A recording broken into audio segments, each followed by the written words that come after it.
नमस्कार। मैं रुचि प्रताप। सबसे पहले मैं इस महाग्रंथ महाभारत को नमन करती हूँ, जो मुनि वेदव्यास जी द्वारा रचित तथा भगवान गणेश जी द्वारा लिखित महाकाव्य है।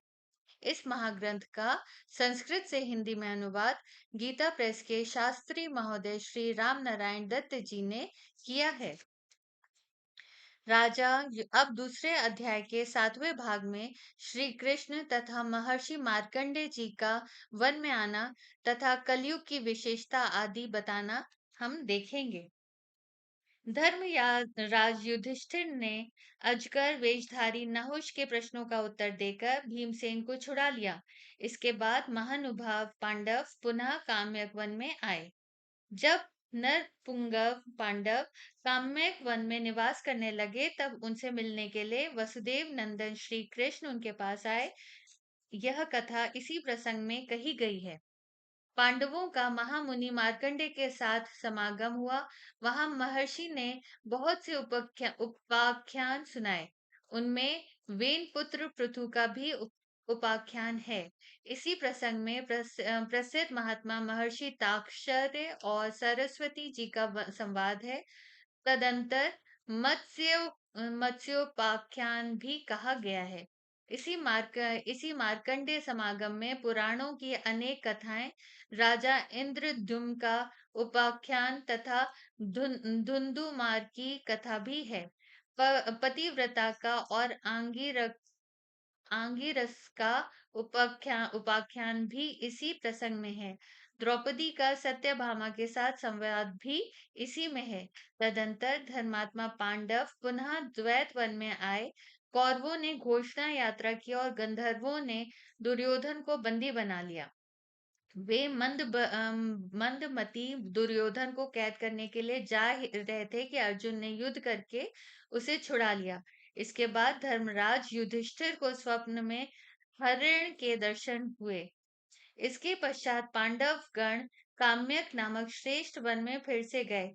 इसी प्रसंग में अत्यंत विस्तार के साथ बृहद्रौणिक उपाख्यान भी कहा गया है। इसी में दुर्वासा जी का उपाख्यान और जयद्रथ के द्वारा आश्रम से द्रौपदी के हरण की कथा भी कही गई है।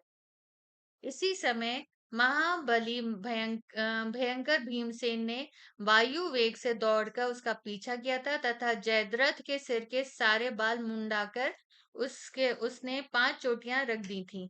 वन पर्व में बड़े ही विस्तार के साथ रामायण का उपाख्यान है, जिसमें भगवान श्री रामचंद्र जी ने युद्ध भूमि में अपने पराक्रम से रावण का वध किया। इसके बाद ही सावित्री का उपाख्यान और इंद्र के द्वारा कर्ण को कुंडलों से वंचित कर देने की कथा है। इसी प्रसंग में इंद्र ने प्रसन्न होकर कर्ण को एक शक्ति दी थी, जिसमें कोई भी एक वीर मारा जा सकता था। इसके बाद है आरण्य उपाख्यान, जिसमें धर्मराज ने अपने पुत्र युधिष्ठिर को शिक्षा दी है और उसने वरदान प्राप्त कर पांडवों ने पश्चिम दिशा की यात्रा की।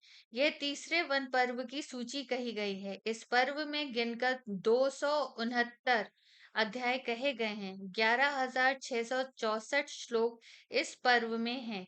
इसके बाद विराट पर्व की विस्तृत सूची सुनो। पांडवों ने विराट नगर में जाकर शमशान के पास एक विशाल शमी का वृक्ष देखा।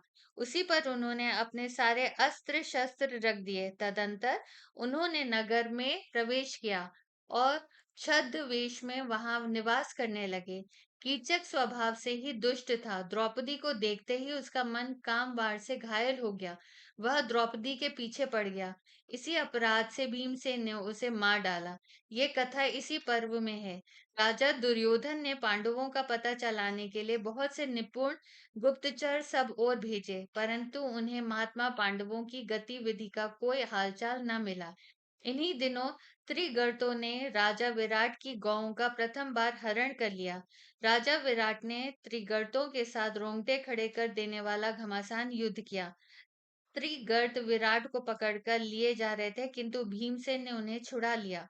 साथ ही पांडवों ने उनके गोधन को भी त्रिगर्तों से छुड़ा लिया। इसके बाद ही कौरवों ने विराट नगर पर चढ़ाई करके उनकी उत्तर दिशा की गायों को लूटना प्रारंभ कर दिया।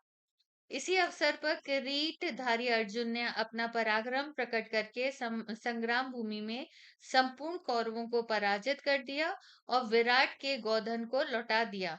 पांडवों के पहचाने जाने पर राजा विराट ने अपनी पुत्री उत्तरा शत्रुघाती सुभद्रा नंदन अभिमन्यु से विवाह करने के लिए पुत्र वधु के रूप में अर्जुन को दे दी। इस प्रकार इस चौथे विराट पर्व की सूची का विस्तार पूर्वक वर्णन किया गया है। परमर्षि व्यास जी महाराज जी ने इस पर्व में गिनकर 67 अध्याय रखे हैं। अब तुम मुझसे श्लोकों की संख्या सुनो। इस पर्व में 2050 श्लोक वेद वेत्ता महर्षि वेद व्यास जी ने कहे हैं। इसके बाद पांचवा उद्योग पर्व समझना चाहिए। अब तुम इसकी विषय सूची सुनो। जब पांडव उपलव्य नगर में रहने लगे तब दुर्योधन और अर्जुन विजय की आकांक्षा से भगवान श्री कृष्ण के पास उपस्थित हुए। दोनों ने ही भगवान श्री कृष्ण से प्रार्थना की, आप इस युद्ध में हमारी सहायता कीजिए। इस पर महामना श्री कृष्ण ने कहा, दुर्योधन और अर्जुन तुम दोनों ही श्रेष्ठ पुरुष हो। मैं स्वयं इस युद्ध न करके एक का मंत्री बन जाऊंगा और दूसरे को एक अक्षौहिणी सेना दूंगा। तुम ही दोनों निश्चय करो कि किसके किसे क्या दूं। श्री कृष्ण का युद्ध में किसी प्रकार सहायता न करना। अब आगे खोटी बुद्धि दुर्योधन ने क्या सहायता ली, जानेंगे। नमस्कार।